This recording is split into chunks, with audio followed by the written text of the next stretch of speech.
खिलाफ ठोस कार्रवाई की है। लश्कर के मुख्यालय को ध्वस्त किया गया है। वहां पर जैश के मुख्यालय के पास जो उनके आतंकी ठिकाने हैं उनको ध्वस्त किया गया है। कितना बड़ा समझते हैं आप, कितना महत्वपूर्ण समझते हैं आप? जी सर, हाँ जी, जैसे आपको देखने से लग रहा है युवाओं में काफी जोश है। इससे हम सब गांव वासियों को बहुत ही खुशी है जो इंडियन आर्मी ने पाकिस्तान आतंकवाद के खिलाफ एयर स्ट्राइक की है। जी हाँ, मुझे बताइए कि पहलगाम में जो बर्बर आतंकी हमला हुआ, मासूम लोगों को निशाना बनाया गया, उसके बाद समूचा देश जो है शोक में था, दुखी था। अभी आप बताइए मुझे कि जिस प्रकार से पाकिस्तान को एक मुंहतोड़ जवाब दिया गया है, क्या माहौल है अब यहाँ पर गाँव में? ये बहुत ही खुशी का माहौल है। यही एक आज का यही नियम है, अगर आप हमारे घर में घुसोगे तो हम भी आपके घर घुस के ही मारेंगे। So गौरव, घर में घुसकर मारेंगे, that's the people, that's what the people here are saying, that India is going to hit hard Pakistan, and we have proven it today.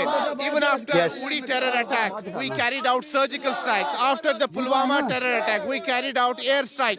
But Pakistan did not mend its ways. Pakistan continued to sponsor terrorism against India. And the tipping point was reached now. People were saying enough was enough. Now it was time to hit hard Pakistan. And that's what our armed forces have done in a well-coordinated operation. We have carried out these strikes against Pakistan, not only in Pakistan-occupied Jammu and Kashmir, but deep inside Pakistan, in Pakistan's Punjab province. Gaurav, back to you. Oh, absolutely. That's such a significant step that the precision strike has been carried out not just in POJK, but also in Pakistan's Punjab province, because that is where it hurts Pakistan's military jihad infrastructure when Pakistan's Punjab province is targeted, whether it's Muridke or Bahawalpur, or the fact that Chakamru and Sialkot have also been targeted, or when you come to the belt in POJK, you've had 4 targets there from Kotli to Muzaffarabad and 2 strikes in Muzaffarabad. Why Muridke?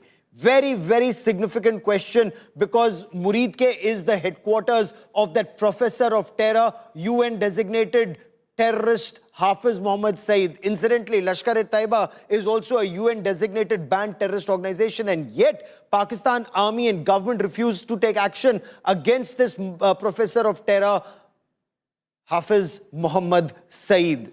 He changed the name of his organization, first from Lashkar-e-Taiba to Jamaat-ud-Dawa, and then Milli Muslim League, and he floated a political party. His son and family have contested elections, and he continues to preach. Can you imagine a UN-designated banned terrorist leading the Eid namaz at the Gaddafi Stadium in Pakistan? And this is exactly what Hafiz Mohammed Saeed did. Finally, India decided.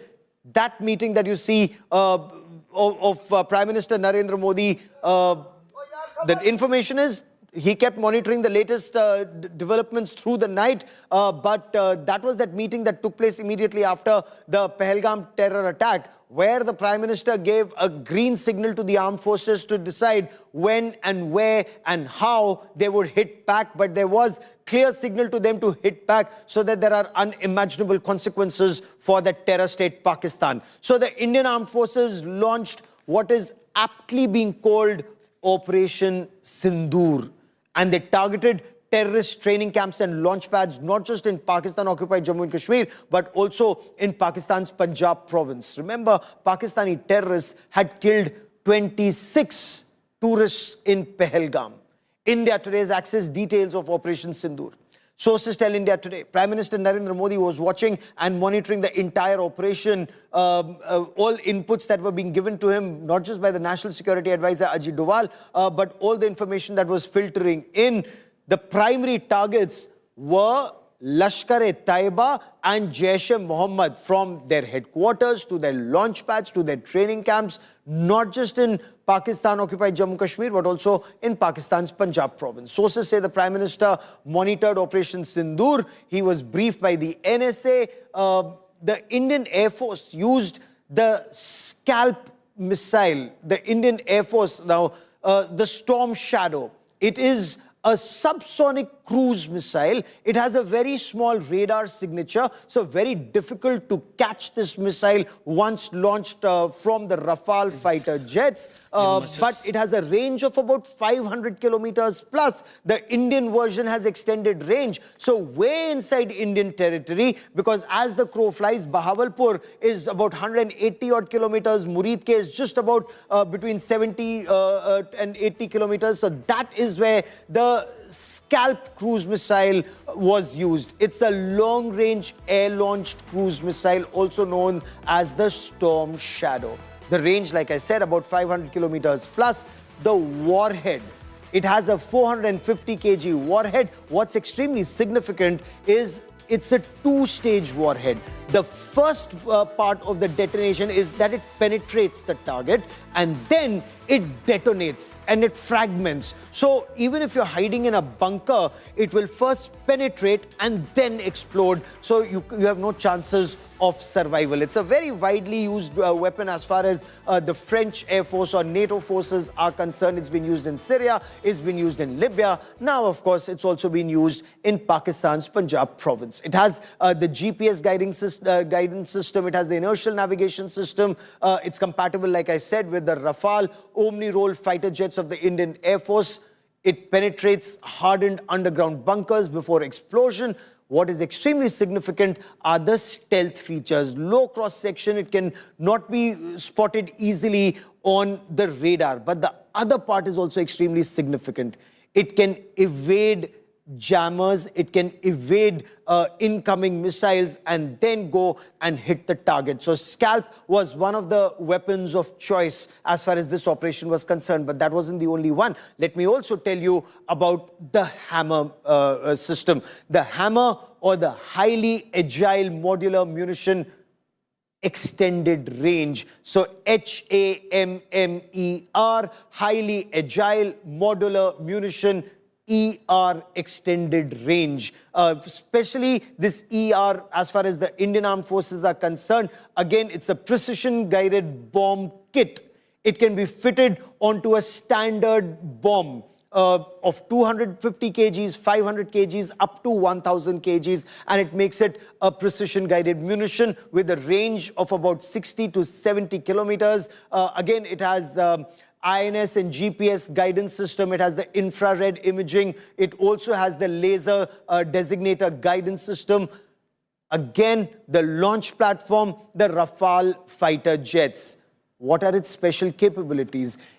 High precision weapon. Once you launch this weapon, it also has this all-weather capability. It will go and hit its target. Again, its stealth features are amazing. What is extremely significant about the Hammer is the mid-flight correction of its trajectory. So, almost impossible for a target to escape, because if the target tries to move, the system can move, and mid-flight, it can change its course and target its intended target, whether it is a mosque in Bahawalpur or a training camp of Lashkar-e-Taiba in Murid Ke.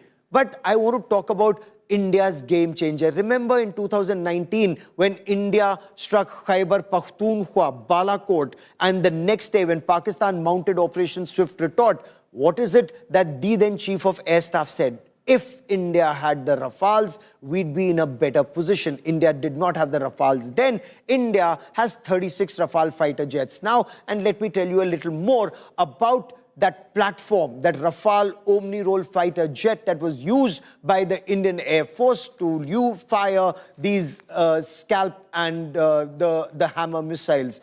Now, the Meteor beyond visual range missile, it outclasses any AMRAAM that is fired by an F-16 of the Pakistani Air Force. Again, the stealth features for better targeting and better target tracking. Engagement much better than a Pakistani F-16 or even the JF-17 Thunders used by the Pakistan Air Force. The Rafales have advanced avionics, their electronic warfare system, their jammers. They can jam any Pakistani incoming missile or even their radars that are aimed at targeting these aircraft. May I also tell you one very important aspect?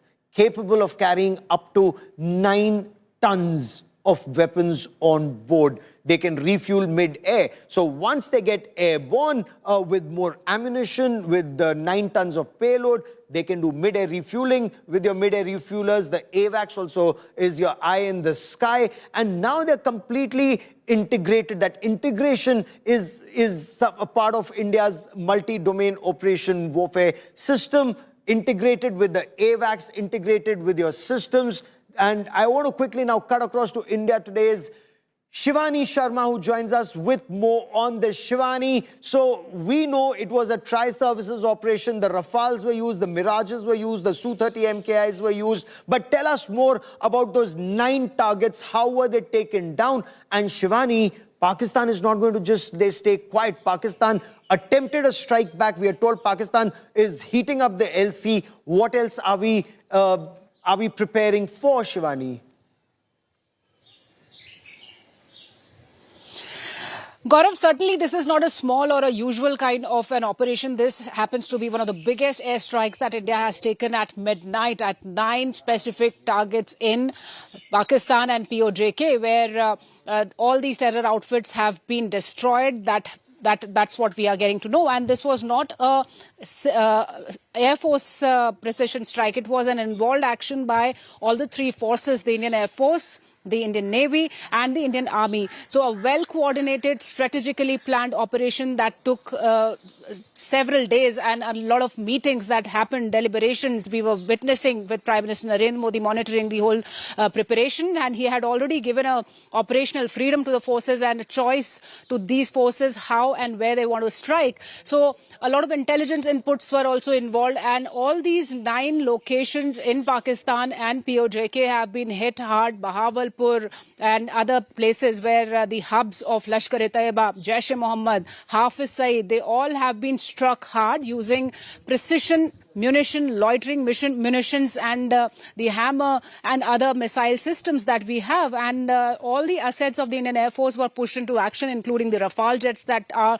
the game changers for us. And we are seeing a lot of action still happening along the line of control, Gaurav, where Pakistan has resorted to heavy artillery firing that goes on. 3 civilians have lost their lives in different locations, while India is responding befittingly. The whole situation is being monitored. The forces are deployed along the borders. The air assets are activated. And in the seas also, the Navy is vigilant. So there were Navy's P-8Is involved. There were Rafales involved in this action. There were multiple other aircraft of the Indian Air Force that were involved in the action. There were special forces that were involved. So a lot of deliberation has gone into this operation, and Operation Sindoor is successful. And we are seeing senior officials from the Indian Army that are turning their DPs to Operation Sindoor, and they say that justice has been served. That means this has been a very successful operation. We are awaiting the briefing that's going to take place at 10 a.m., where we'll be getting more details of the casualties and the destruction which Operation Sindoor has done to these terror outfits without even What about touching Pakistan's the retaliation? What can you quickly tell me about Pakistan's retaliation, Shivani? See, Pakistan has already admitted and acknowledged these attacks, these terror strikes, in a statement that had come right after these precision strikes had happened. And it says that it reserves the right to retaliation. But meanwhile, what we are seeing that there are reports and inputs coming in that Pakistan has also pressed its air assets into action. Its aircraft are already in their airspace, and they are close to the borders too. But Indian Army, Indian Air Force, they are all prepared. And on the other hand, Pakistan has also activated its resources on ground in terms of the hospitals where the emergency has been declared. All the forces have been already deployed along the line of control, where we've been seeing a lot of operational preparedness from Pakistan's side too. And the Chief of Army Staff of Pakistan had been on the review. So now we see some escalatory action from Pakistan coming up in terms of the artillery firing happening, and also the air assets that are activated. We are awaiting more inputs onto the damages, the reports of the damages that are also coming on our side too. So we have to wait and watch and be vigilant about the fake news propaganda that the Pakistan absolutely. has been running since the Operation Sindoor was declared successful. So we have to wait for the formal Stay official with me. I information also want that to bring in will come Ankit, at 10 my a.m., colleague, but joining us with more on the story. Shivani, stay with me. Captain Sharma stays with me on this big broadcast. But Ankit, what more can you tell us about the choice of the targets, the Jaish headquarters, the Lashkar headquarters? This is retribution not just for Pahalgam, but pain that Pakistan's state-sponsored radical Islamist terror has given India over decades, from IC-814 hijack to Parliament attack to Pathankot to Pulwama and of course Pahalgam, Ankit. Well, Gaurav, what was unthinkable has happened. You know, it was one thing to be able to strike locations in POK. It was one thing to strike locations in Balakot. But what has happened today or last night is something very much different. The nerve center of terrorism in Pakistan, Murid-ke Jaish-e-Mohammed headquarters in Bahawalpur has been targeted successfully. We have a set of satellite pictures. Remember, India Today, 2 months back, used satellite pictures to show why Jaish-e-Mohammed HQ was so important. There was visual evidence to show that the headquarters of Jaish-e-Mohammed in Bahawalpur has been expanding over the years. Now, this on your screens is the satellite pictures, one of the prominent targets hit by the Indian armed forces. This particular building is called Jamia Subhanallah.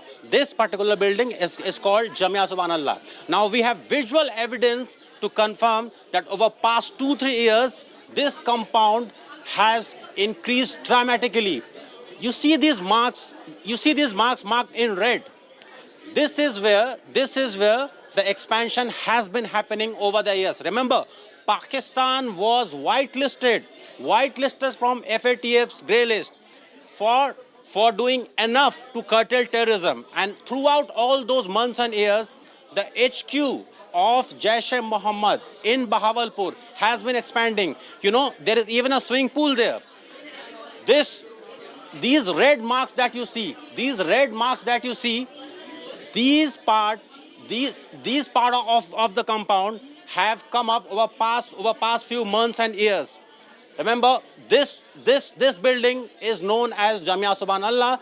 Earlier today, the Pakistan ministry confirmed that this particular building has been hit. Again, these are the auxiliary parts. What we are given to understand is that a lot of construction has been happening in this part of the compound. Some residential places, maybe some hostels. There was also a madrasa here. One of the key targets, why this place was so important, Gaurav. Unlike Balakot, this is not a semi-permanent place.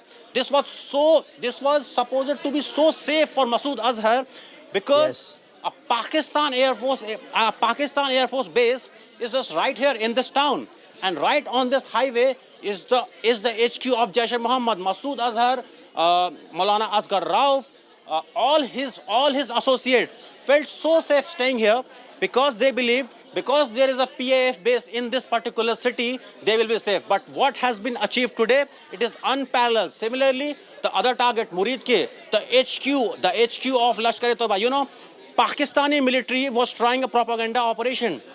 They were supposed to take all the foreign journalists today for a tour to Bahawalpur and Murid-ke.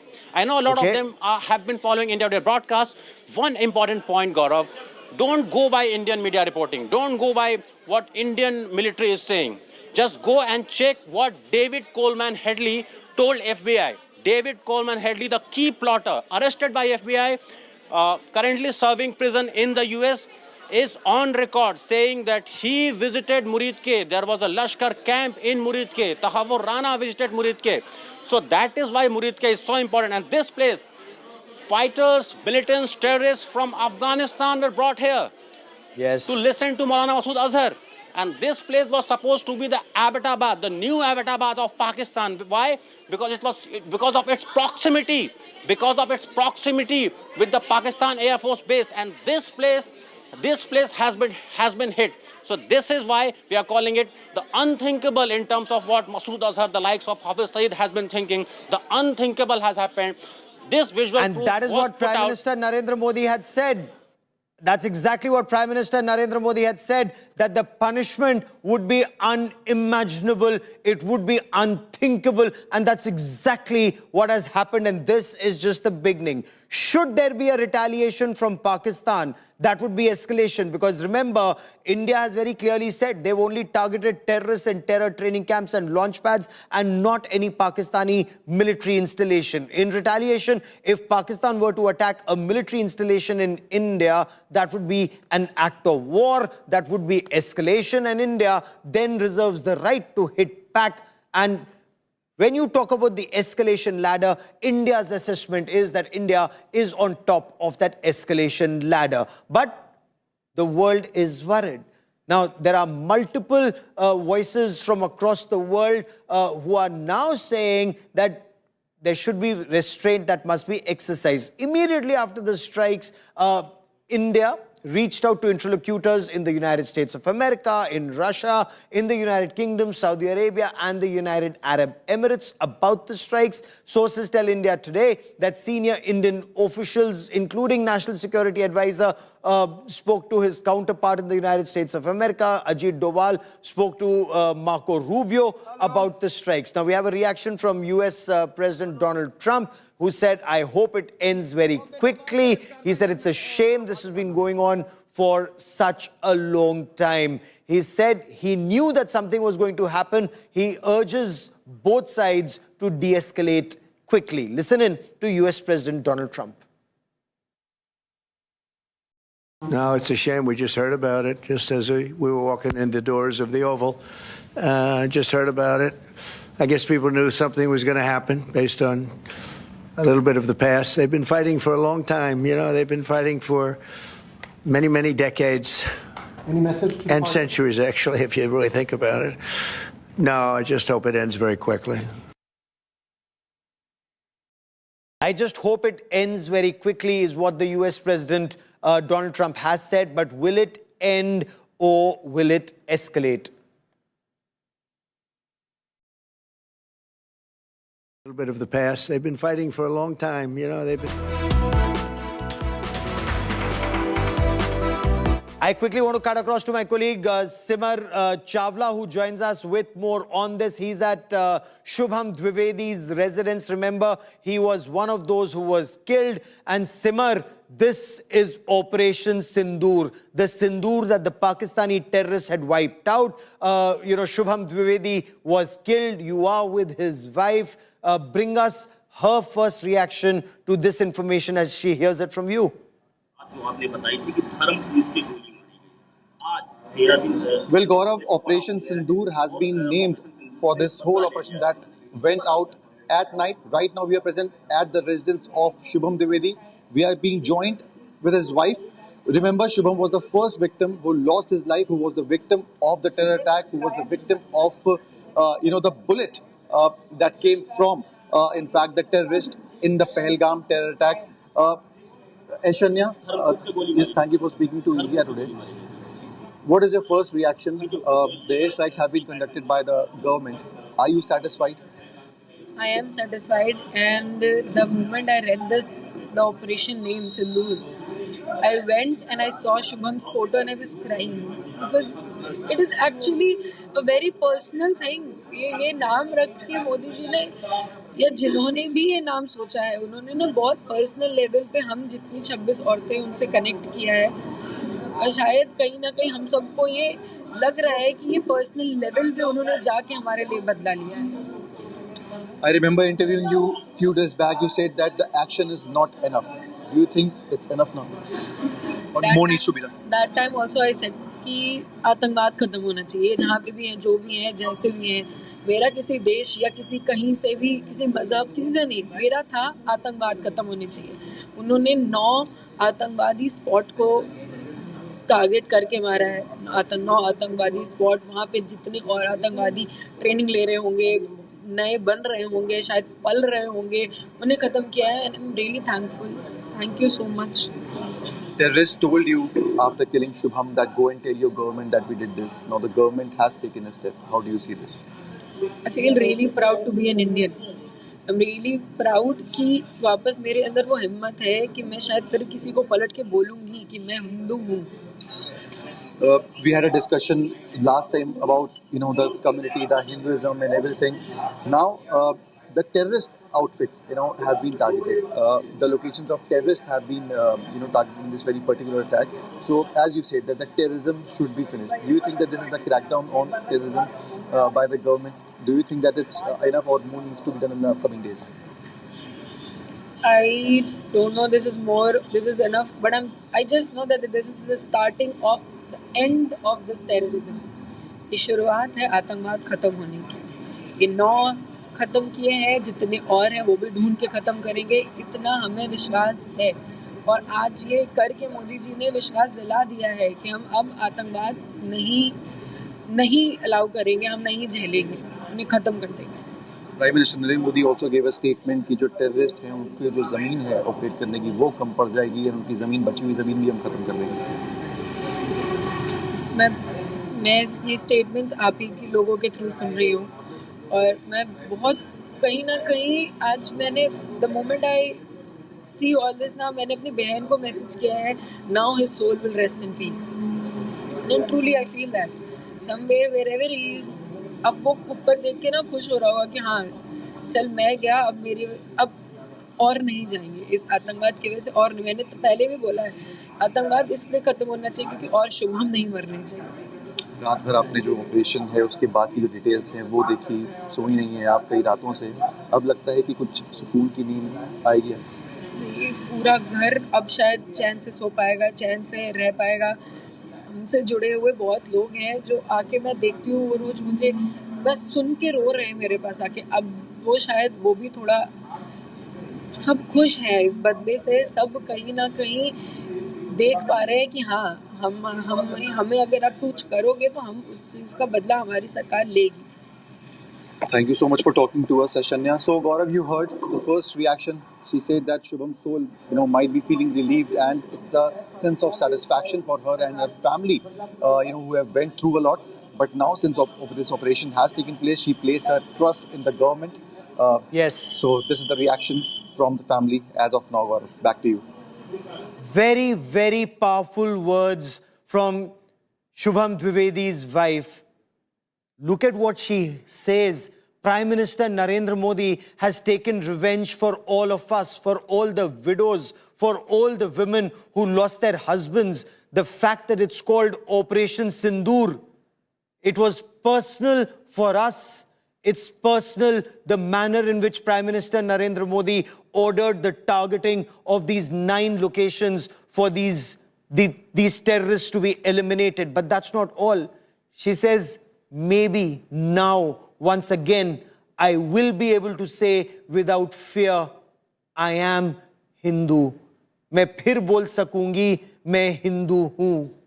That is what Shubham Dwivedi's wife just told India today. And why? Because her husband was the first to be killed by these Pakistani terrorists who came and asked the religion. And when he proudly said he's Hindu, he was shot dead at point blank range. And when she said, kill me too, you know what they said? Go tell Modi, go tell your government. And this is now the response. This is the response from government of India.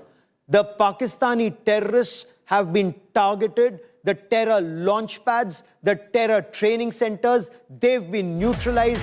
Big story coming in. Sources are telling India today, Defense Minister Rajnath Singh has spoken to the 3 services chiefs, and this is very significant because there is still clear and present danger. Remember, Pakistan will and is trying to strike back in response to Operation Sindoor.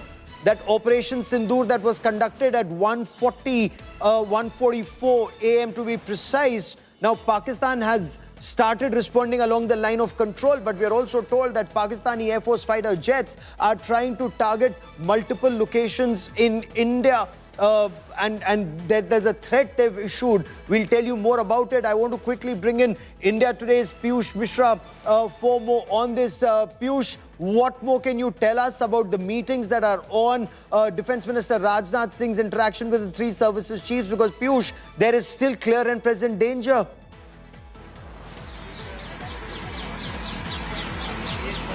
Well, certainly, Gaurav, at 10 a.m. everything will be clear. The Minister of Defence is going to tell us about the operations those have been carried out against Pakistan. At 10 a.m. press conference will be addressed by the senior officials and everything will be clear. But one thing is clear that India has retaliated hard.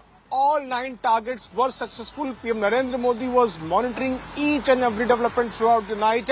At 11 o'clock, Gaurav, there is a cabinet meeting also that will be chaired by PM Narendra Modi at his residence. So what we're also learning from our sources is that just before the cabinet meeting, the cabinet committee on security meet will also take place, in which all top mantris of Modi cabinet, including Rajnath Singh, Amit Shah, Nirmala Sitharaman, S. Shankar will be present, and most likely NSIG Dobal will also be there. You would remember that in the last 2 weeks, PM Narendra Modi has held multiple meetings. The day he was back in India after cutting short his Saudi Arabia trip, he was briefed by senior officials, and then since then he has been holding multiple meetings. And last we also heard from Prime Minister where he was quoted where You he stay said with me for that a moment and joining me now on India Today on this big momentous day.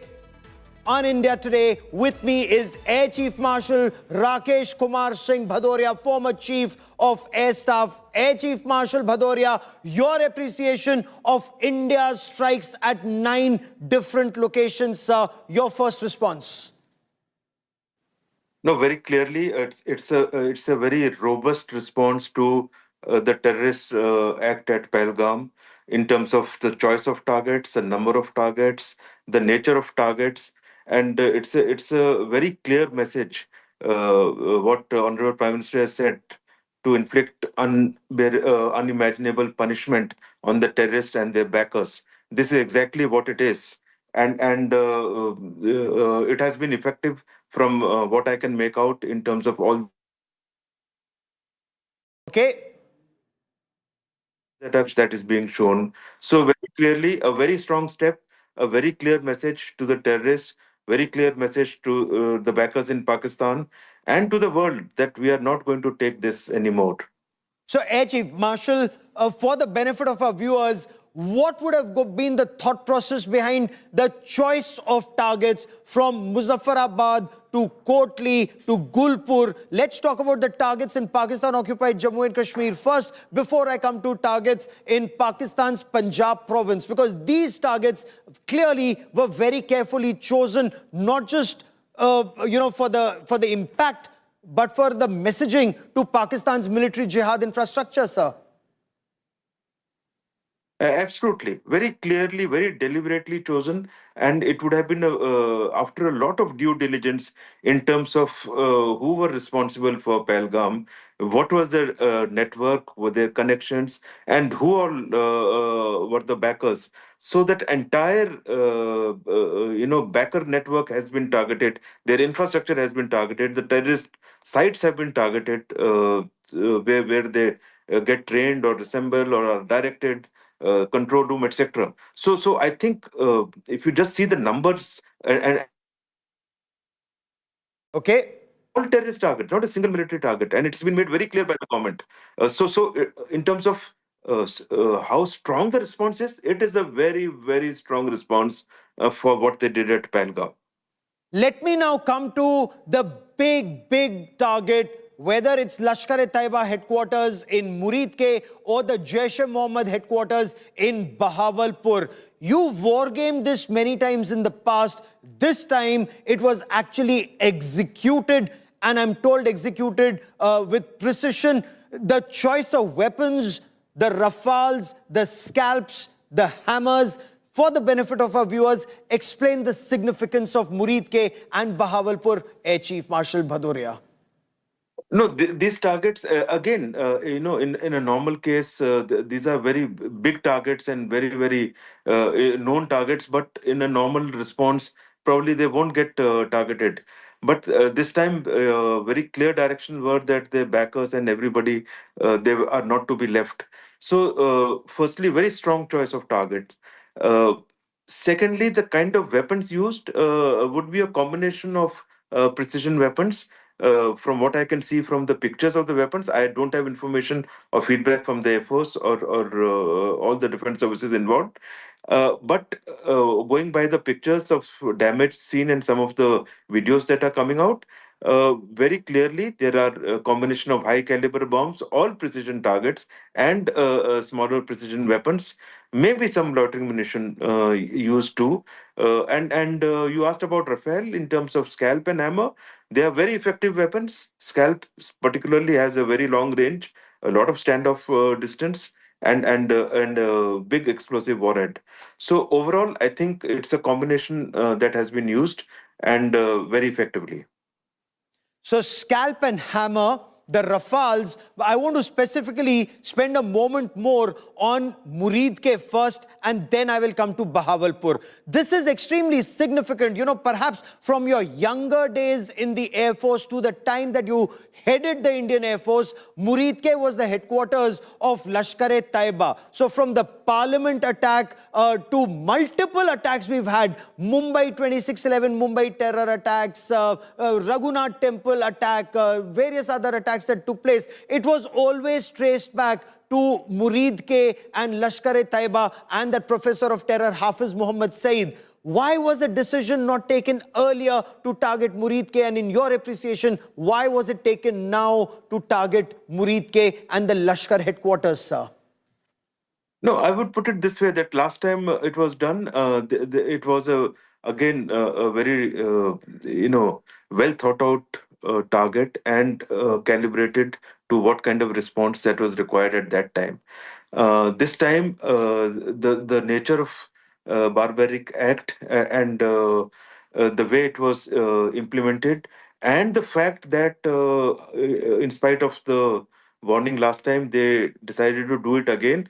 So, Honorable Prime Minister had given very clear direction that the punishment to the terrorists and their backers has to be unimaginable, and it is clearly the choice has emerged from there in terms of numbers, in terms of kind of targets.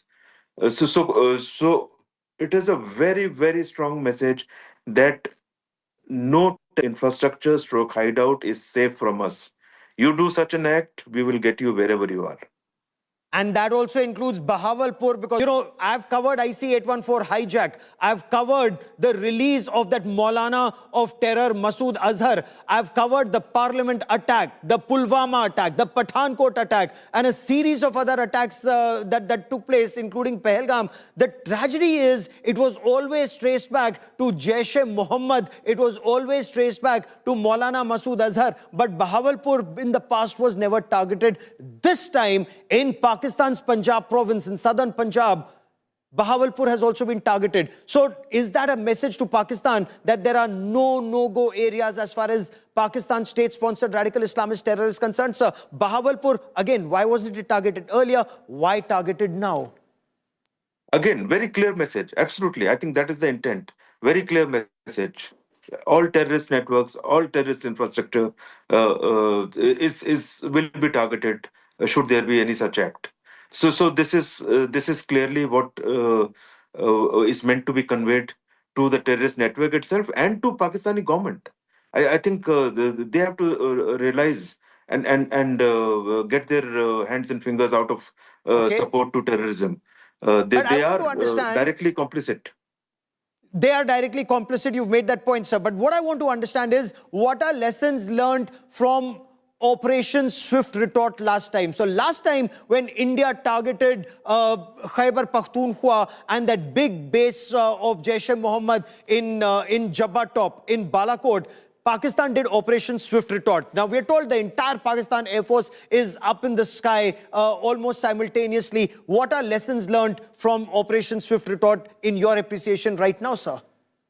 No, very clearly, having taken this action, immediately after the targets were struck, entire Air Force, the Army and the Navy would have gone on to absolute high alert.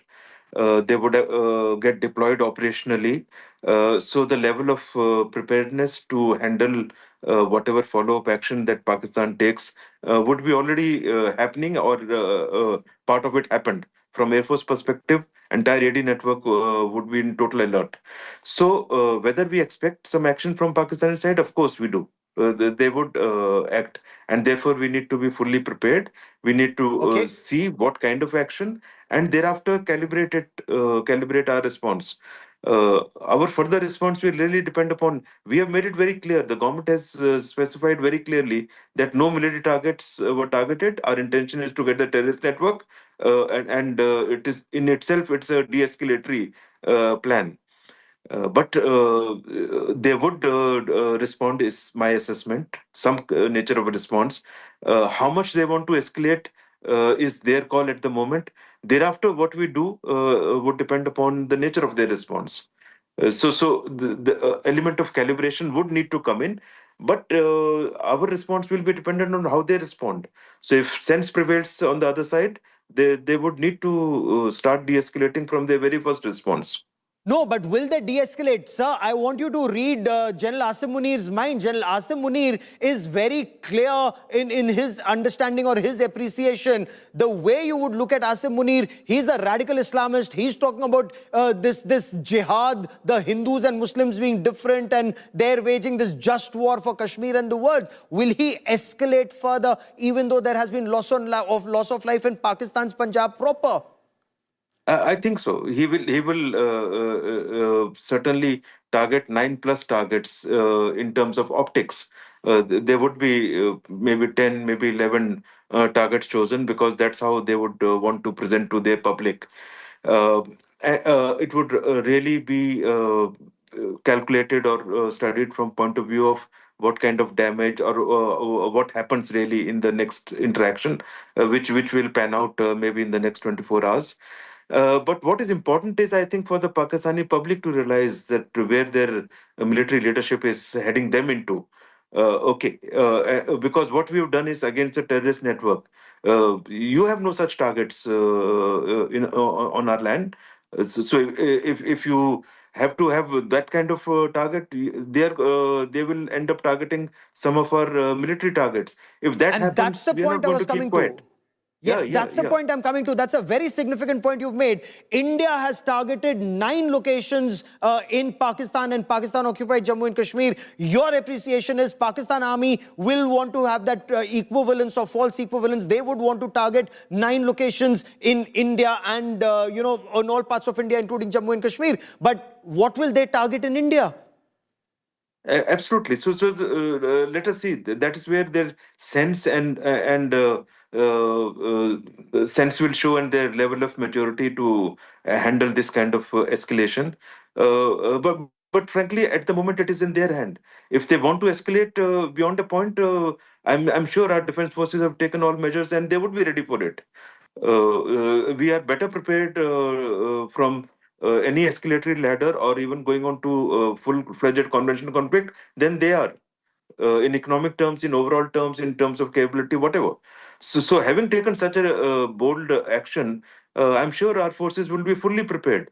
So it is better sense has to prevail on the Pakistani side to start calibrating de-escalatory measures within their first response itself. Otherwise, they are the ones who would lose out in the long run. So are you saying that there still is clear and present danger, and there is clear and present danger of escalation? We've targeted 9 terrorist training camps and launch pads and headquarters. Pakistan, if it chooses to retaliate either against any military installation or any strategic installation in Jammu and Kashmir, remember what Pakistani ministers have said in the past, that in case India stops the Indus Waters Treaty or holds it in abeyance, stops their water, they will target our dams, and words to that effect. God forbid, if they were senseless enough to do that, would that be seen as a major act of escalation? And how do you see this escalation ladder move, sir? No, they better not target the dams. I'm sure their sense will prevail. Unless they put a small bomb or small explosive there, they better not target, because they will surely know what we will do after that. Okay, let us wait and see what they actually do and what is the level and what kind of targets they choose. Uh, I think they should think very rationally. Normally, they don't do that, but it is time for them to, the military leadership and the Pakistani Hukumat as such, to think rationally and move ahead. Because any irrational move, while our side would act rationally, but if you start hitting military targets or target like dams, there would be another wave of strong response.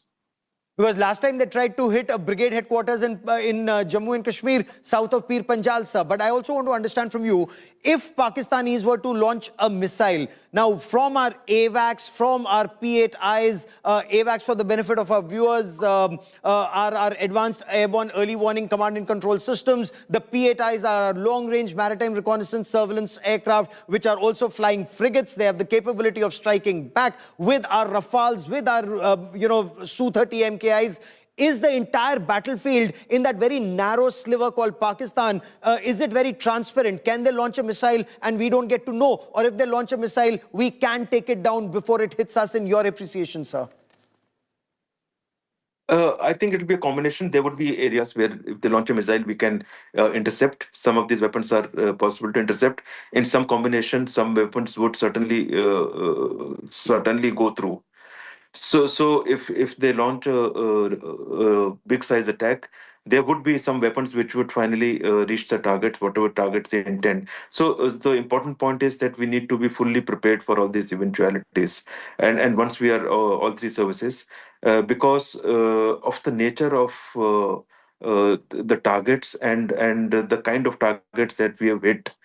So there is a reasonably high chance that they would think irrationally and come up with some a target list which we would have to respond, and therefore the need to look at firstly fully prepared so that we limit our own damage with our own defenses, effective defenses, and thereafter we will choose what action to take. Because even for Pakistan, their Air Force would be their weapon of choice. LC is already hotting up at the line of control. They're already using their artillery, we are told, on either side of Pir Panjal. Or can the Navy do something, or is the Navy not powerful enough in your appreciation, or could they target one of our ships? On the LC, like you said, action has already started, so that would remain. I think that would only increase. Air Force would end up using their Air Force would end up using stand-off weapons, for which I'm sure that kind of defense would have got factored from our air defense perspective. Navy could choose some targets. So it really depends on the level that they want to escalate it to, and we should be prepared for the worst, and we should defend effectively whatever actions they take, and thereafter we will need to decide on our own actions. That is where the next level of calibration would happen.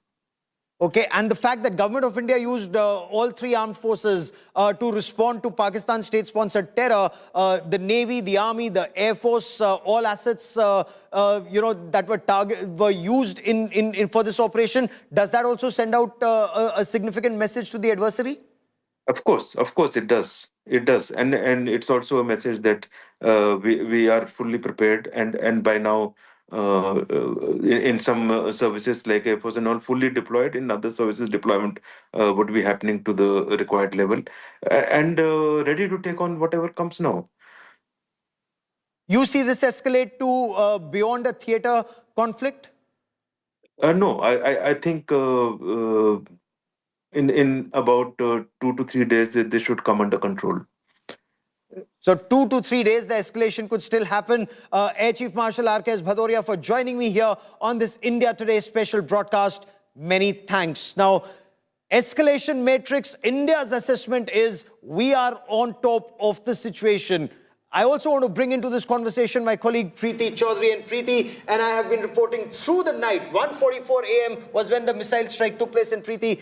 Right after that, India is prepared for any response. But that's a very clear signal that's gone out to Pakistan. Well, a very clear signal that has gone out to Pakistan. This is a very, very sensitive time, viewers, and we will only give out calibrated and factual information, verified information that's coming in. I just want to take our viewers through on what has transpired in the last 4 to 5 hours. I want to just take you through that. 14 days after the Pahalgam attack, India strikes back at Pakistan. India targets 9 terror pads. It happened at 1:44 a.m. Of the 9 targets successfully hit by the Indian forces, 4 are in Pakistan and 5 in Pakistan-occupied Kashmir. That makes it a first where India comes into question with retaliation to Pakistan terror. The targets in Pakistan include Bahawalpur, Muridke, Sialkot, Sarjal. Special ammunition was used to target these terror camps. When I say special ammunition, viewers, it means weapons of precision were used. Meanwhile, India demolished masjid linked to the Pahalgam attack mastermind Hafiz Saeed, and this is retribution that goes beyond Pahalgam, viewers, all the way to 26/11 and the many terror attacks that have taken place, which had the footprint of the man on your television screen, Hafiz Saeed. India has attacked the mosque that is close to the place where Hafiz Saeed allegedly resides himself, the headquarters of the Lashkar-e-Taiba. Sources say the mosque was linked to Lashkar terror activities. The headquarters of Lashkar terror, Markaz Taiba, demolished. The attacks were carried out with precision at 4 locations of Pakistan and Pakistan-occupied Kashmir. Sources say that Prime Minister Modi is monitoring the entire operation from his official residence, 7 Lok Kalyan Marg. Operation involved joint strikes by Indian Army, Navy and Air Force. Rafales, Scalp and Hammer missiles, drones used. Seaborne strikes were also carried out as part of coordinated attacks. Top terror hub of Jaish-e-Mohammed destroyed in the missile strikes by India. Masood Azhar's nerve center in Bahawalpur brought down to the ground. The main operation base of Jaish, a well-equipped complex spread over 3 acres, destroyed.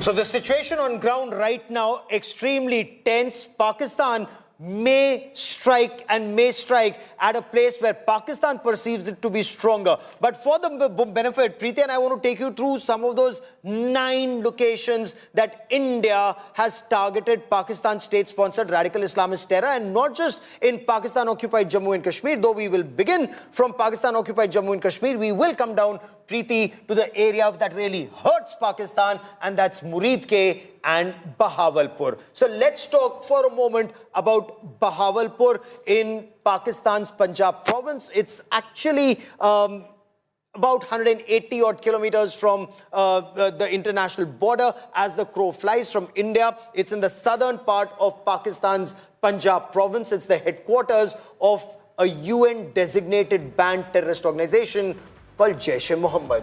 Well, you know, viewers, as Gaurav just elucidated, the strike on India on Pakistan can be divided in 2 segments. One, which is Pakistan-occupied Kashmir. The other one, mainland Pakistan, the province of Punjab. And where the province of Punjab is concerned, it's important to note the nerve center of terror, where Hafiz Saeed, the kingpin of it all, his headquarters, Muridke, 30 kilometers from the border opposite Samba LET camp, housed the 26/11 terror attack and the terrorists there. So it's come full circle. It's not retribution, Gaurav, just for Pahalgam.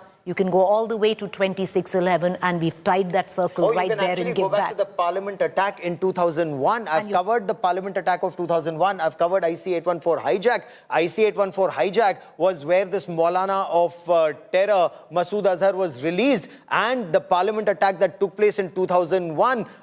Subsequently, the attacks on Raghunath Temple, the attacks on Akshardham Temple, the attacks on places of worship, and India's economic capital, the 2006 Mumbai train blast, we lost 200 people, Preeti. So this retribution runs decades, viewers. It runs decades. And that's why it's important to understand what this really means. And these are sensitive times.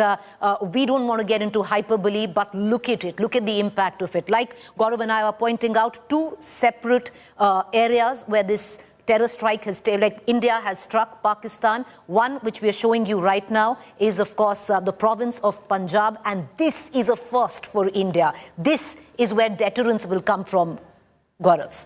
Oh, absolutely, because imagine, even when 200 people were killed in 2006, terrorists were not targeted. Even when 166 people were massacred in Mumbai on 26/11, Pakistan was not massacred, was not targeted. But look at Pahalgam, when 26 people were killed, and we just heard the widow of Shubham Dwivedi. She said, at least now I can say without fear, Main Hindu hu. And the heart of this radical Islamist terror in Pakistan at Bahawalpur and Muridke, that's been targeted, Preeti. Let's just move on and get you the other locations where India has struck. In all of this, viewers, and if I can say, is curated over the last 2 weeks by Indian intelligence agencies in a very responsible manner. We did not want to strike where civilians were there, so it was curated where these terror launch pads were concerned. And the other one, Gulpur, 35 kilometers from the LOC Poonch Rajouri,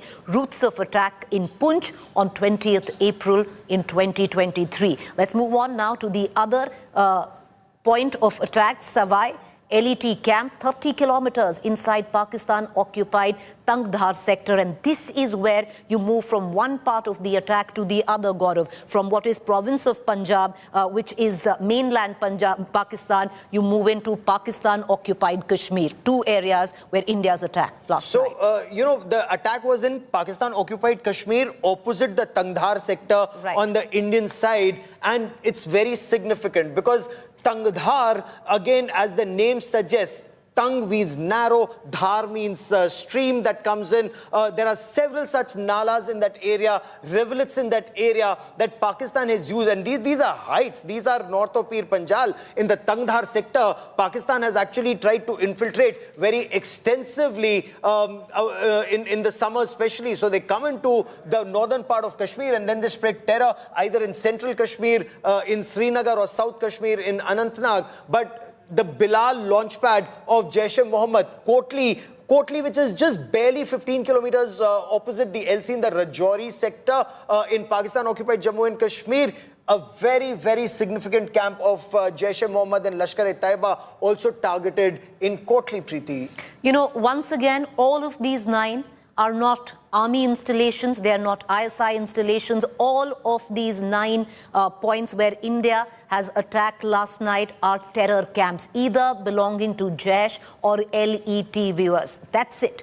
The other one, Barnala, 10 kilometers from LOC opposite Rajouri. Let's move on. Sarjal, JEM camp, about 8 kilometers from the international border.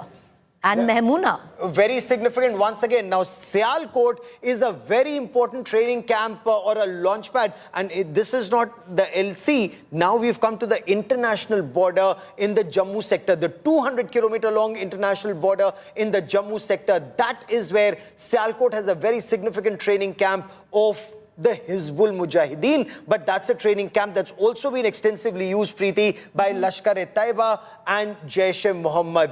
There's breaking news coming in, big story. The Indian army has responded in a big way to ceasefire violations by Pakistan along the LC. We are told Pakistan is using heavy artillery now, which is 155mm howitzers are being used to respond. Pakistan army, we are told, has suffered massive casualties in India's retaliatory strikes along the LC. That is what sources are telling India today. And this is where Pakistan really feels the pain. Remember, Pakistan shot the Ramzan ceasefire in 2002 because after the Kargil war, after 1999, through 2000 and 2001, Indian Army punished Pakistan extensively along the LC. The images that you see there on your television screen, the moment 155mm howitzers open up, and now India has their guns with the 52 caliber guns with the extended range. Preeti, they can hit a target more than 50 kilometers away in that altitude. And I quickly want to bring in India Today's Shivani Sharma into this conversation with Preeti and I. Shivani, LC heating up is not good news for Pakistan all along the LC, but I believe now it's no longer restricted to small arms. Yes, you're right, Gaurav. Since last 13 days, we've been seeing the ceasefire violations, and these ceasefire violations were happening with the small arms. The unprovoked firing that was going on along all the regions across the line of control we were witnessing. But now what has happened after these strikes by India, Pakistan has resorted to heavy artillery firing, and we've been receiving inputs from almost all these locations, be it Bimbar Gali area, Rajouri Poonch area, or in Valley also from Uri region. We are getting this input that there have been heavy shells that have actually there are houses that are damaged. 3 casualties have been confirmed by the army, and this is very important to understand that India is also retaliating in similar manner, because India has been resorting and retaliating to small arms till now. But when Pakistan has opened these artillery guns towards Indian side, Indian army has also started retaliating in similar manner. That's what the inputs are. And these are 155mm howitzer guns, the artillery guns that have been deployed with a long range of around 50 kilometers.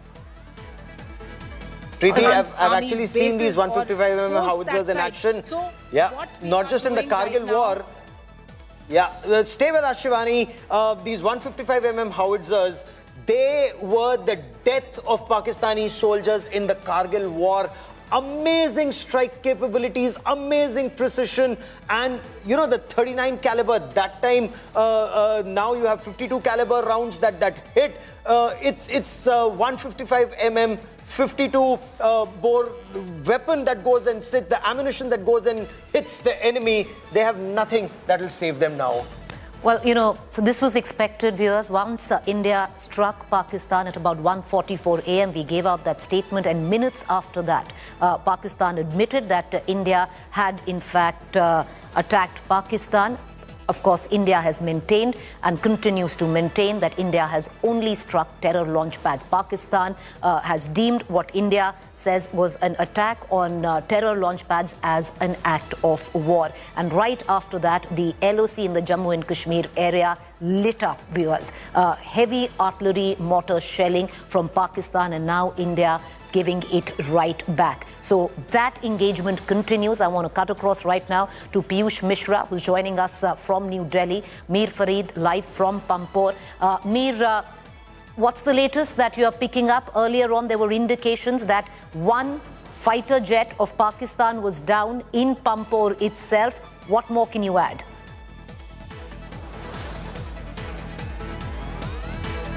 All right. Mir, can you hear us? Initial info that it is a Pakistani jet, but yeah, I can hear you. I am in Pampore right now, as we have been reporting non-stop.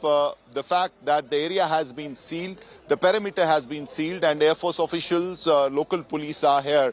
As of now, no confirmation from the Air Force, the kind of aircraft, nature of aircraft, and whether it's a Pakistani aircraft or our own. So that part we obviously are not speculating on.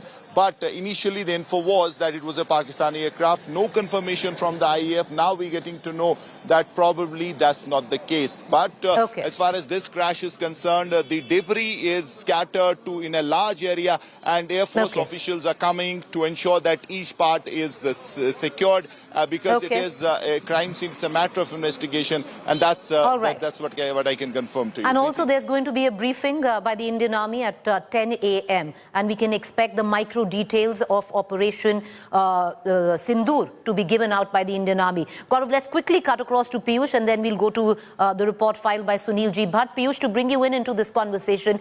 Piyush, you know, India's done what it has. Now, with little chest thumping, we need to move to the second part of this operation because it's not over yet. The Prime Minister from 7 Lok Kalyan Marg through the course of the night, along with the NSA, the Home Minister, has been monitoring the situation. Now is the second part because Pakistan is all set to retaliate. In what measure is one question. The other side, the diplomatic side of it, has already kicked in, Piyush, where you've had the NSA that has spoken, briefed America. We've had our various diplomatic officers through the course of the night speaking to multiple countries like Russia, like UK, like France, and making them understand why this attack was necessary. Now's the time for diplomatic pressure to build on Pakistan.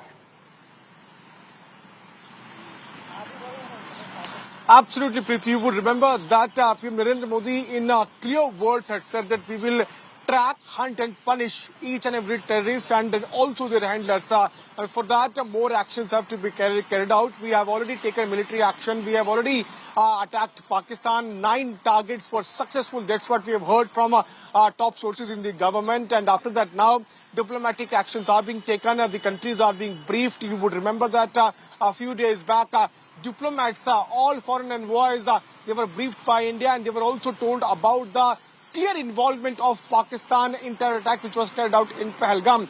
Since then, multiple meetings have been chaired by PM Narendra Modi, and after the operations which Indian Army has carried out at 10 a.m., we will be able to know more about this entire operations.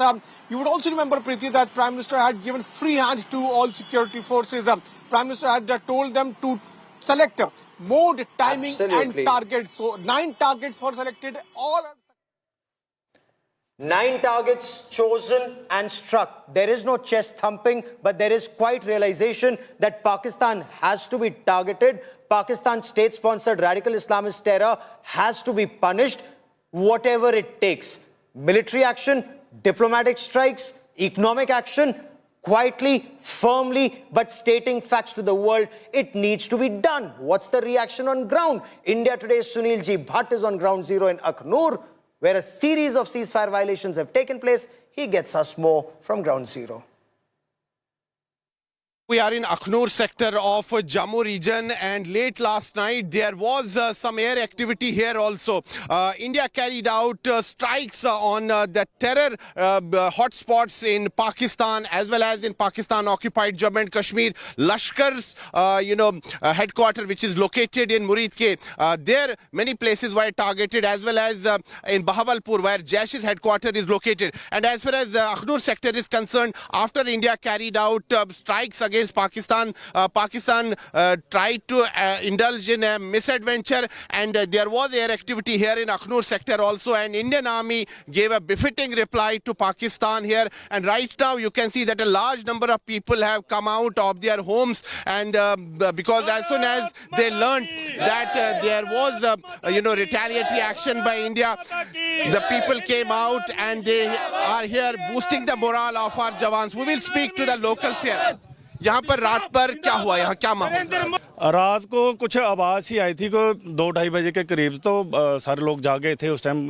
कुछ पता नहीं चला, पर अब धीरे धीरे सुबह पता चला है कि पाकिस्तान के ऊपर अच्छी स्ट्राइक की है भारत ने, और मुंह तोड़ जवाब दिया। जो पहलगाम में हमारे लोगों को उन्होंने शहीद किया, उनको करारा जवाब दिया गया है। तोड़ जवाब दिया गया है पाकिस्तान को, क्या कहेंगे उस पर? अच्छा किया, होना भी चाहिए था। काफ़ी देर हुआ है, परेशान थे। जो 28 लोगों को जाने गई है, इसी वजह से अच्छा किया जो स्ट्राइक किया, बहुत अच्छा। You can see that people are expressing their happiness that Pakistan has been given a befitting reply.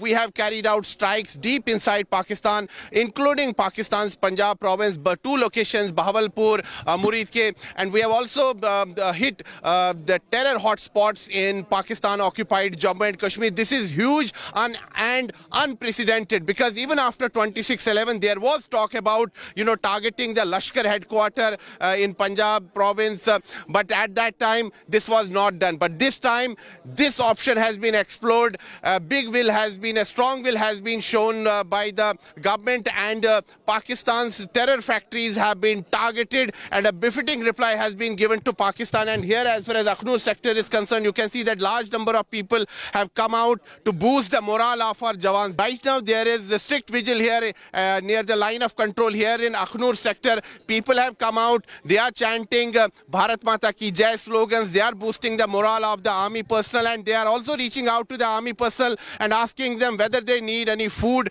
or water, and they are delivering it to the army personnel. So you can see that that the spirit of patriotism, the spirit of camaraderie.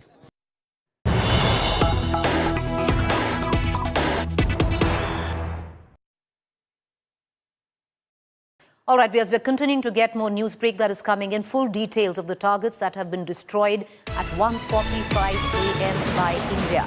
Jaish training camp destroyed in Muzaffarabad. Sayyidina Bilal Markaz main JEM transit camp. Terror camp used to train 50 to 100 terrorists. The Pak army trained the Jaish-e-Mohammed terrorist in Sayyidina Markaz. Sayyidina Bilal Markaz, Jaish-e-Mohammed, Muzaffarabad. POJK, Sayyidina Bilal Masjid is the main center of Jaish-e-Mohammed in POJK, located opposite Red Fort. This facility is used as a transit camp for JEM terrorists prior to their launching into Jammu and Kashmir. At any point of time, 50 to 100 cadre reside in the facility, additionally trained by Pakistani Special Forces SSG. Additionally, trained by Pakistani Special Forces SSG. Muzaffarabad, Jaish-e-Mohammed's office cum transit camp is located on the first floor, adjacent to the building of Sayyidina Bilal Masjid. The masjid building consists of a 3-story building, 2 stories from front, wherein the Hijama Center pressure cupping medical therapy is located on the ground floor. This facility is spread over 8 to 10 canals. This facility has family quarters, office buildings, office of Al Rahmat Trust, charity wing of Jaish-e-Mohammed. This facility is used as a transit camp for Jaish-e-Mohammed terrorists prior to their launch into Jammu and Kashmir. At any point of time, 50 to 100 cadre reside in this facility.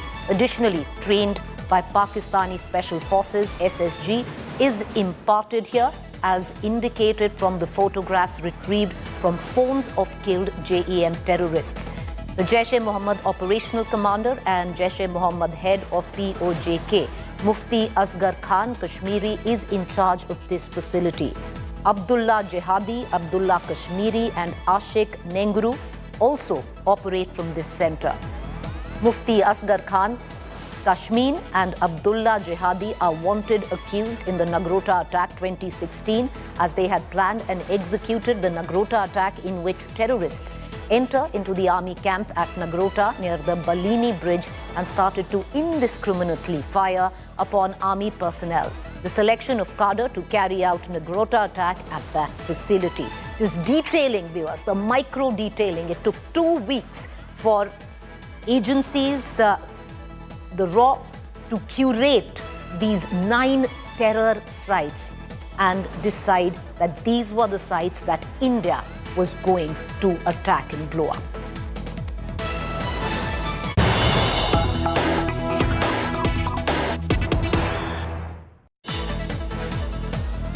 Meanwhile, India's Operation Sindoor, a big success.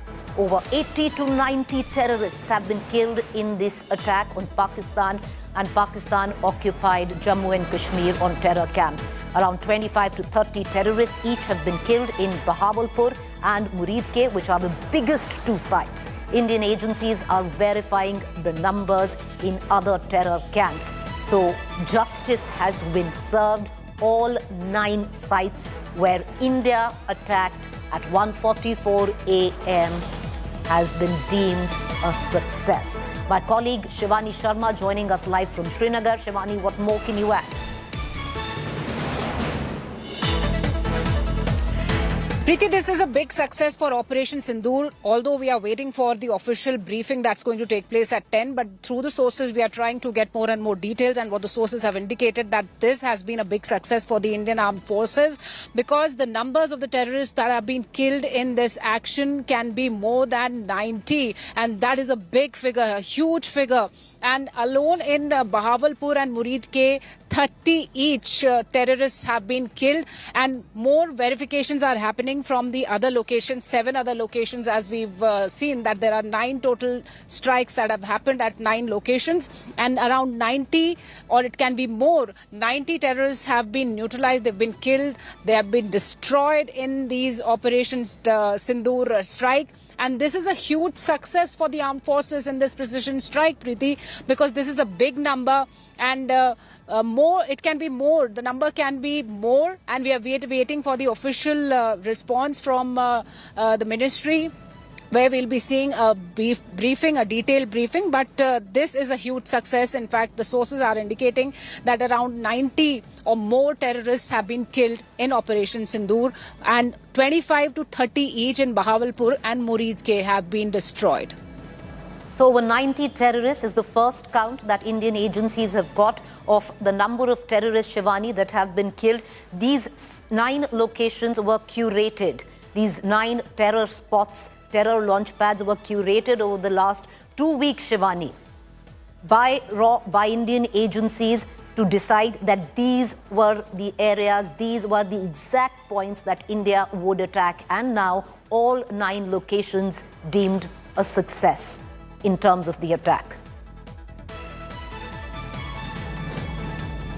Preeti, we've been seeing a lot of deliberations happening right from Prime Minister Narendra Modi meeting the service chiefs and NSA involved, and more than 15 meetings he had conducted himself, and a lot of inputs that were being taken from the intelligence agencies on the terror hideouts and the way they were moving around after the Pahalgam attack. Also, they were shifting to places. They were being given VIP status. They were giving heightened security in Pakistan.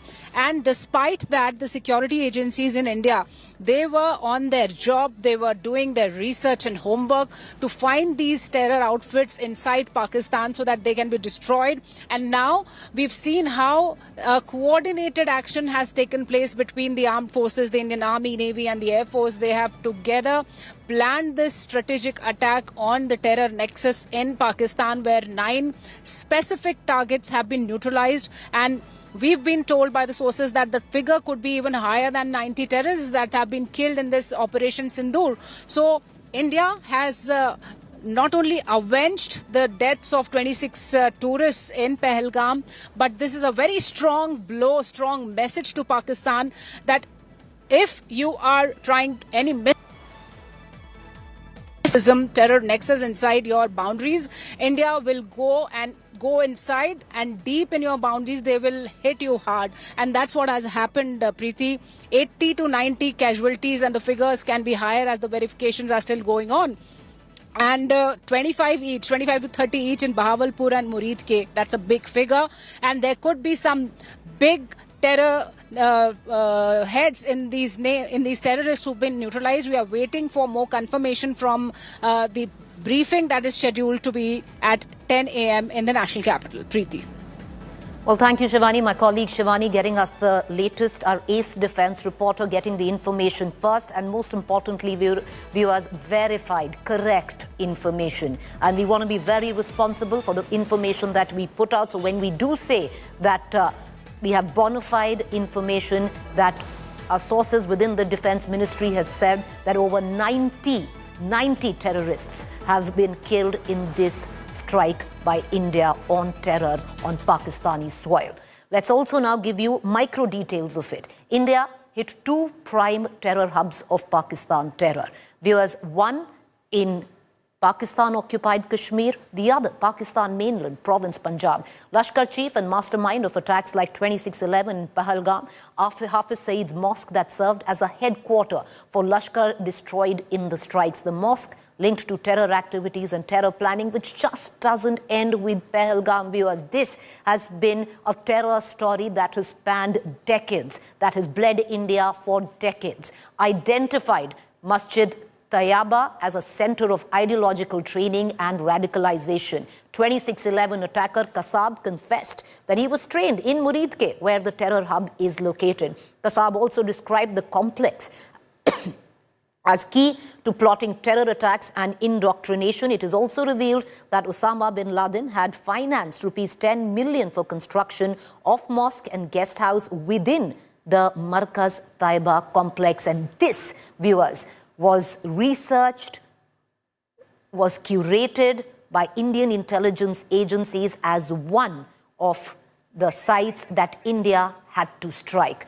Why Muridke? Why are we emphasizing again and again and again on the success of this strike in Pakistan, especially where Muridke is concerned when it comes down to stemming terror? Muridke is the headquarter of the Lashkar-e-Taiba, viewers. The Lashkar-e-Taiba, the latest terror attack on India, Pahalgam, the TRF had links with the LET. You go all the way back to 26/11, links with the LET, the footprint of the LET, the footprint of Hafiz Saeed. You go to the parliament attack before that, the footprint of the Lashkar-e-Taiba, and all of that accumulated in the terror hub of Muridke, the headquarter of LET. Near Lahore, LET led by Hafiz Saeed, the 26/11 mastermind, Masjid Tayaba. Now, it's a masjid, but this is also the headquarter of the Lashkar-e-Taiba. That was the target of our Indian forces, and that target, to neutralize that target, has been accomplished. And it's huge, viewers. The mosque linked to LET terror activities, 26/11 attacker Kasab confessed to be trained in Muridke. Kasab confirmed meetings with Hafiz Saeed. Kasab described complex as key to training, planning and indoctrination. And that is the importance of Muridke, viewers, because this is historic, where India's payback, retribution, whatever one might call it, when it came down to giving it back to Pakistan for fomenting terror in India. All right. Look at your television screen, viewers, and what you see. These are the before and after visuals of this masjid, which serves as the headquarter of the Lashkar-e-Taiba. At any given time, there are about 30 to 40 terrorists who are training in this very building. This is what it looked earlier. At one side, you can actually see the visuals of this particular headquarter of the Lashkar-e-Taiba, and you see on the other side of me on what India reduced it to rubble. This was Muridke. Let's cut across right now to Bahawalpur. Another key terror hub demolished in Indian strikes is the Jaish terror hub. You saw the Lashkar-e-Taiba terror headquarter. Let's move on to Bahawalpur, the Jaish terror hub. On your screens is the visuals of the mosque that served as terror training pad in Bahawalpur. The JEM, the Jaish-e-Mohammed terror commanders associated with the Afghan operations, also visit this markaz for terror planning, meetings, operational plans. The main operational base of Jaish is a fortified facility. It houses 600 cadre of the Jaish-e-Mohammed, viewers. This building housed about 600 cadre of the Jaish-e-Mohammed. The facility has a state-of-art gym, swimming pool, used as a recruitment center, training camp, and where terrorists would come, train, wait before being transported to India, to Kashmir. This is what has been reduced to rubble now. Why Bahawalpur? What is the importance of Bahawalpur? We just spoke of how it is the headquarter of the Jaish-e-Mohammed, the operational hub of Jaish-e-Mohammed, main training center of Jaish-e-Mohammed, where indoctrination takes place in this particular center of the JEM. It served as a terror training was for 2019 Pulwama attack. Residents of key Jaish-e-Mohammed leaders, over 600 cadre, like I pointed out, living right there. Full facility. Right now reduced to rubble. So this was important for India to hit. It's history in the making, because, viewers, India did not just go after terror launch pads, also going after the big terrorists who actually train, indoctrinate, and send young men trained as terrorists across to India. All right, we're going to quickly move on, but to once again get you in focus for you to see what was the importance of Bahawalpur, the headquarters of Jaish-e-Mohammed, and on the other hand, the importance of Muridke. How many times, viewers, have you constantly heard on television, you've constantly read in newspapers, Muridke, the headquarters of the Lashkar-e-Taiba? How many times over? Every terror attack, the footprint of the Lashkar-e-Taiba comes into fore, always in the spotlight. And viewers, now when you actually look at it, that headquarters by this, the head of terror, Hafiz Saeed of the Lashkar-e-Taiba, destroyed.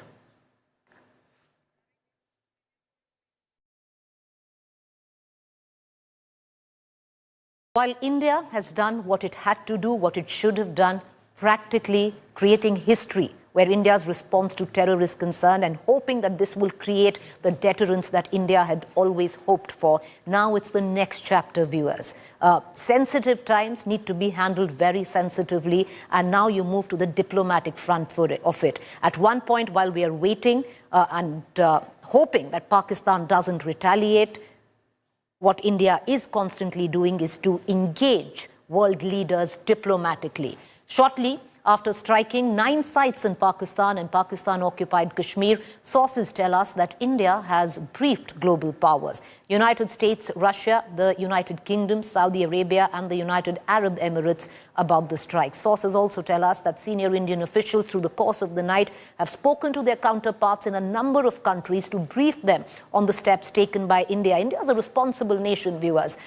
We have taken full responsibility of the strikes on Pakistan, the reason why we did it, why we had to do it, why India's hand was forced to take this action. Meanwhile, NSA Ajit Doval has also spoken to his US counterpart Marco Rubio about the strikes. US President Donald Trump, on the other hand, has reacted to India's military strikes. He's described the situation as a shame. He also said he knew that something was going to happen and urged both countries now to de-escalate. Listen in to Donald Trump. No, it's a shame. We just heard about it just as we were walking in the doors of the Oval. Just heard about it. I guess people knew something was going to happen based on a little bit of the past. They've been fighting for a long time. You know, they've been fighting for many, many decades. Any message to and centuries, actually, if you really think about it. No, I just hope it ends very quickly. I want to immediately cut across to my colleague Geeta Mohan, who's joining us, our external affairs editor, who's been monitoring the situation very closely through the course of the night. Geeta, immediately after India attacked Pakistan, responsible nation issued out a statement for the world, and then all the diplomatic officers of the country briefed their counterparts in various countries on how India's hand was forced, exactly what India did. The NSA, Ajit Doval, spoke to his counterpart in the United States of America, stating why India did what it did and giving out exact details. Hoping, Geeta, now you move to the second chapter of this attack, to diplomatically engage leaders, to put diplomatic pressure on Pakistan on not to be foolhardy and retaliate. Well, the most important part is that India sounding out its allies and partners that these are terrorist camps and terror targets that India carried out precision strikes against. And they were not military camps, they were not military targets per se. The fact that there were 9 such locations that India could target in itself is telling. Pakistan again in denial. The information minister already has come out and said there are no terror camps in Pakistan. The prime minister has come out and said that Pakistan holds the right to respond. So yes, we are looking at escalation right now amidst the conversations that have taken place between India and its partners. The United States of America has responded, none other than President Donald Trump himself, saying that they are looking at it and that they want an end to it as soon as possible. Marco Rubio has spoken with national security advisors of India and Pakistan both and has sought de-escalation at this point in time. They do not want this escalated to a full a war front between India and Pakistan. But having said that, India did what it had to do, sounded out and had a conversation with US UK, Russia, Saudi Arabia, UAE, important allies and countries that do hold sway and influence over Pakistan. So yes, now the ball is in Pakistan's court to de-escalate, understand the importance of why India had to retaliate, and that India can find itself. Preeti, we were discussing all the kind of response that India could have against Pakistan, and they chose only to target terror camps this time around. Not just one particular surgical strike, but they've hit at the heart of the terrorist infrastructure within Pakistan. Bahawalpur, Murid ke, Lashkar-e-Taiba camps, the Markaz, Jaish-e-Mohammed camps, and the Markaz there. So very clearly it was to ensure that there is no camp left where this training can take place and those terrorists can then be sent to India. That's the message that India wants to send across to Pakistan, and the world community, like you rightly pointed out right now, should be speaking to and influencing Pakistan to ensure that there is no response over here, because they could have responded only if India would have targeted the military infrastructure in Pakistan. That was not the case over here. It was very specific messaging that these terror camps, if Pakistan is not going to dismantle, then India will do the job. And since India suffers at the hands of these terrorists who are trained and are allowed safe haven in Pakistan. Geeta, right now, of course, India's done its bit. It's briefed, our diplomatic officers have briefed their counterparts. Okay, Geeta, would you stay on with me? I'm going to just come right back to you. Lots of developing news that is coming in. We're going to cut across to Geeta in just a bit, but I want to take you through the latest news break that is just coming in.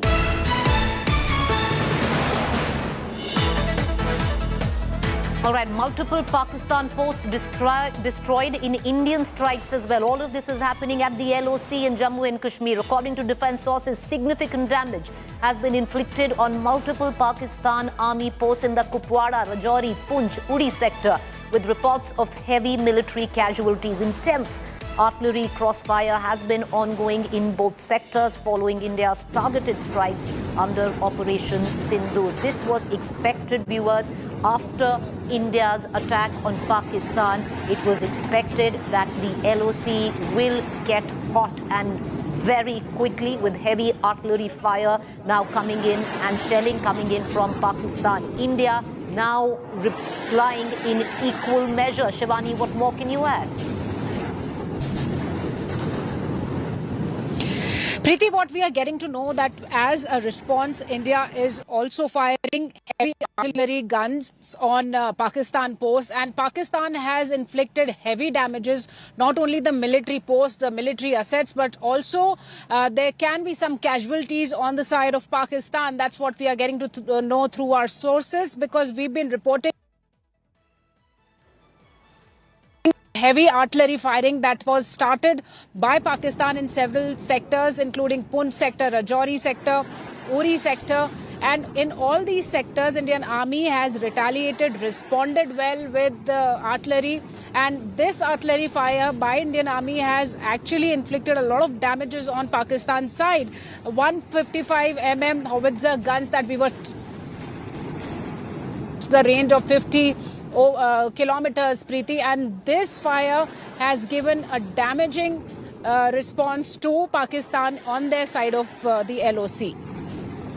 Shivani, would you stay with me? Okay, Shivani, more information coming in. India giving back in equal measure. First, it was smaller fire. Okay, but there's more breaking news coming in. Viewers, this is a developing situation. We're going to continue to take you through each and every development as it comes in. The External Affairs Minister has spoken and has lauded Operation Sindoor's success. The world must show zero tolerance for terrorism are the words of the External Affairs Minister. I want to cut across to Geeta Mohan. Geeta, through the course of the night, we have the Defense Minister who tweeted out in the middle of the night, right after the attacks took place, and the Army, the Navy and the Air Force, all tri-forces had an understanding that the operation was a success. After that, we've had now the External Affairs Minister stating very clearly that India should have zero tolerance when it comes down to terror. Well, that's right, Preeti. A very strong message from Dr. Jaishankar. He's put out a very cryptic but one sentence post on X saying that there is going to be zero tolerance to terrorism. And that's the message that India wants to send across. It's not targeting civilians in Pakistan. It's not targeting those areas that have not impacted directly India in many ways than one, but precision strikes being carried out in areas that train terrorists, that harbor terrorists, and only specifically those terrorists that work against India. We're talking about Jaish-e-Mohammed and Lashkar-e-Taiba camps, 9 locations across Punjab and POK. And very clearly, the fact is that it is Pakistan that now has to answer as to how come there are these terrorist camps in very important cities and areas of Pakistan that required being taken out by the Indian armed forces. So this is a very clear message of zero tolerance. If Pakistan was not going to do it for India, India would help itself. And that's the message, that it is no longer going to wait for the international community to intervene and ask Pakistan to dismantle its terror infrastructure.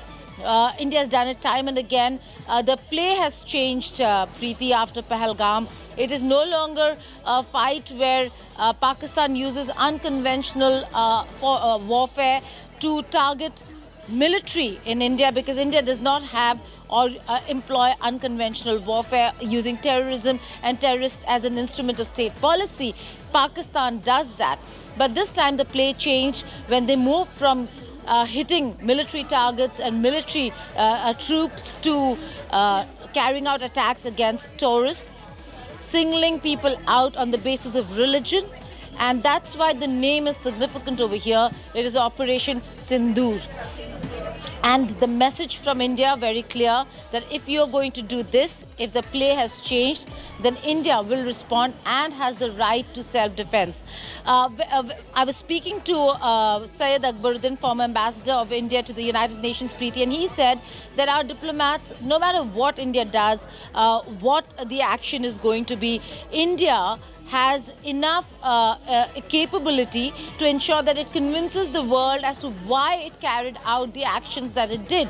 In this case, it's much easier for India to convince the world, because they've only hit out at terrorist camps and targets that have worked against India, those anti-India elements that work, thrive, live in Pakistan. So the messaging over here, Dr. Jaishankar will be leading the team to have those conversations with various world leaders, his counterparts in various parts of the world, telling them exactly what India did, why India did what it did.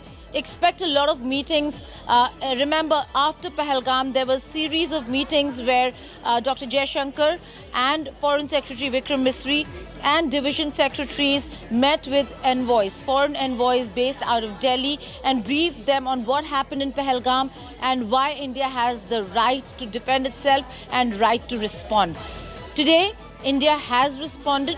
So there could be a series of meetings with very important countries, partner countries and allies, their high commissioners and ambassadors based out of New Delhi. And those meetings again will be to brief them on what it is that India did, why it did what it did. The message has come from none other than the man who will be leading the diplomatic front, that is Dr. Jaishankar, saying zero tolerance to terrorism.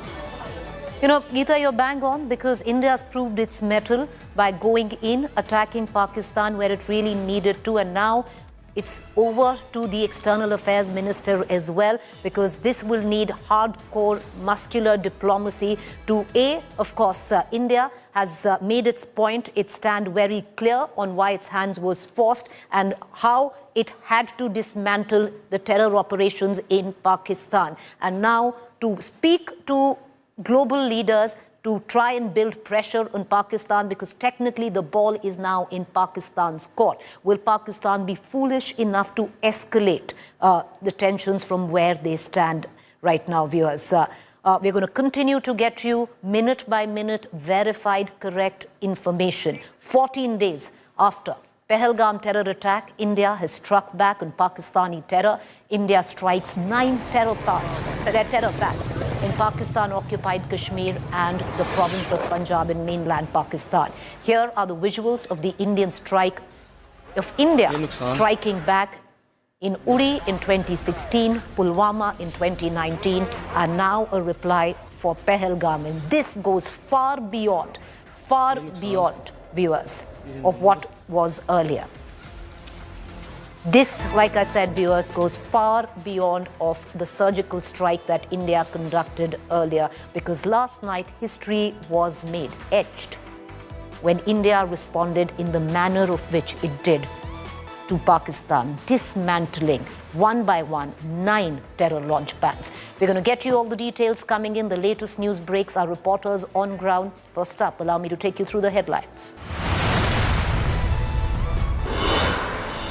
India avenges Pahalgam. India hits Pakistan terror targets. Indian forces carry out Operation Sindoor in Pakistan and Pakistan-occupied Kashmir. 9 targets hit, joint operation by all 3 forces.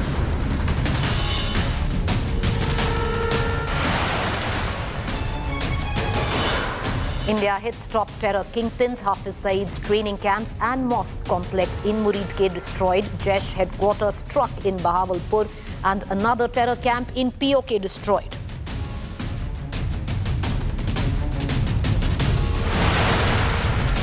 Operation Sindoor to avenge Pahalgam attack. Inside details of how precision weapons were used, scalp, hammer, rafale and drones used. Prime Minister monitoring operations throughout the night.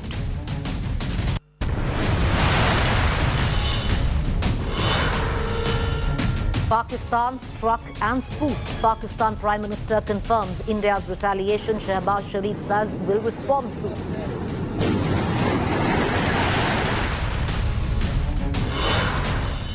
Srinagar airport shut for civilians. Airlines cancel or stall flights to and from Srinagar, Jammu, Jodhpur, Amritsar and even other cities.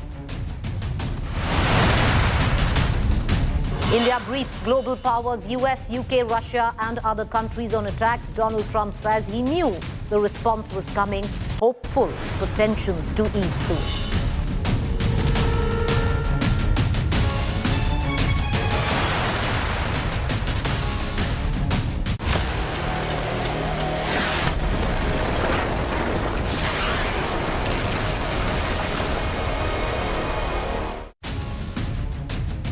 Last night was a night that India will remember, and so will Pakistan, viewers. We're going to take you through some of the defining images of Operation Sindoor.